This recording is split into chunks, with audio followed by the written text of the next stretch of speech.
Alors ce sujet, c'est clairement ce qui m'a donné envie de me lancer dans ce que je fais aujourd'hui. Quand j'ai découvert à quel point on pouvait autant vouloir falsifier l'histoire d'un peuple, c'est là que je me suis dit que notre histoire a vraiment dû être fascinante.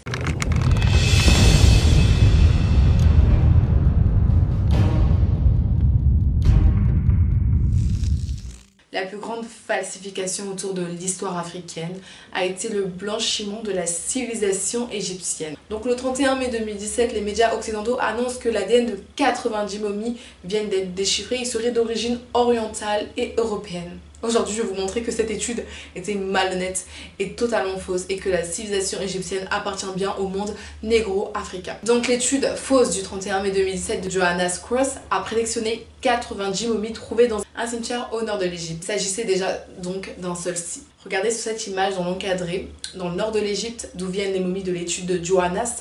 Regardez tout en bas là, il y a Luxor. Et bah vous savez quoi, c'est là où sont inhumés les pharaons.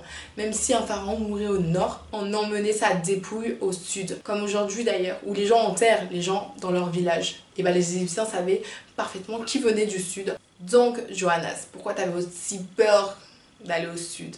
Où ils étaient tous inhumés. Bref, passons maintenant sur les 90 momies de Johannes. Combien ont été en réalité examinées pour déterminer qui étaient les anciens Égyptiens? Et bah vous savez quoi? 3 momies. Donc l'étude qui faisait soi-disant du bruit dans le monde entier et qui passe pour avoir soi-disant déterminé qui étaient les vrais Égyptiens propose donc sur 3 momies. Et maintenant sur ces 3 momies là, combien datent de l'époque de règne des Égyptiens? 0.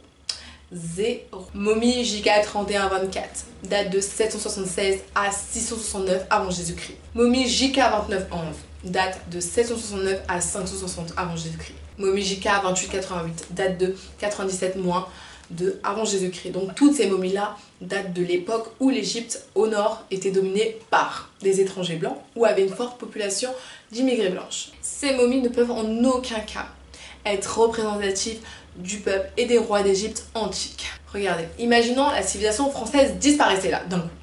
Et on essaye de déterminer qui en fut à l'origine. La première chose qu'on ferait serait de consulter les documents d'époque pour savoir quels furent les lieux importants de cet état ancien. Et on se rendrait vite compte que les grands de France sont inhumés dans les tombes royales d'Île-de-France et au Panthéon de Paris. Donc on escaverait les dépouilles et on déterminerait facilement que la civilisation française fut blanche de base. Alors que si on ferait l'erreur d'aller à Marseille, on trouverait des Berbères, des Arabes et des Comoriens. Et on dirait faussement que la civilisation française fut de Berbères, d'Arabes et de Comoriens. Donc étape 1, pour déterminer le peuple à l'origine d'une civilisation, on doit commencer par la documentation historique. Pour savoir quel site fouiller, quelle période prendre en compte, faut être logique quoi. Donc si tu veux déterminer de manière fiable et génétique qui étaient vraiment les anciens Égyptiens, on irait prendre des dépouilles des souverains au sud de l'Égypte, dans la vallée des rois à Luxor. Et on prendrait des dépouilles de moins 4000 à 1730 et de moins 1540 à 1070. Mais tout ça avait déjà été fait.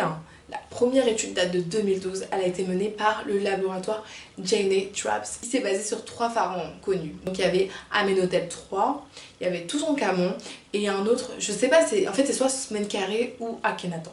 Donc ces rois-là ont régné vers moins 1400. C'est une période fiable. Et le résultat a été sans appel. Ils sont originaires de l'Afrique au sud du Sahara. Voilà, je vais vous montrer les résultats ici. Ah là là, voici l'exemple typique d'une étude malhonnête. Et c'est pour ça que vous devez être guidé que par vous-même. Et armez-vous de science jusqu'aux dents pour ne jamais donner l'occasion à quiconque d'écrire votre histoire à votre place. Merci à tous d'avoir regardé ma vidéo. C'était Debbie Mias et on se retrouve pour un prochain vidéo.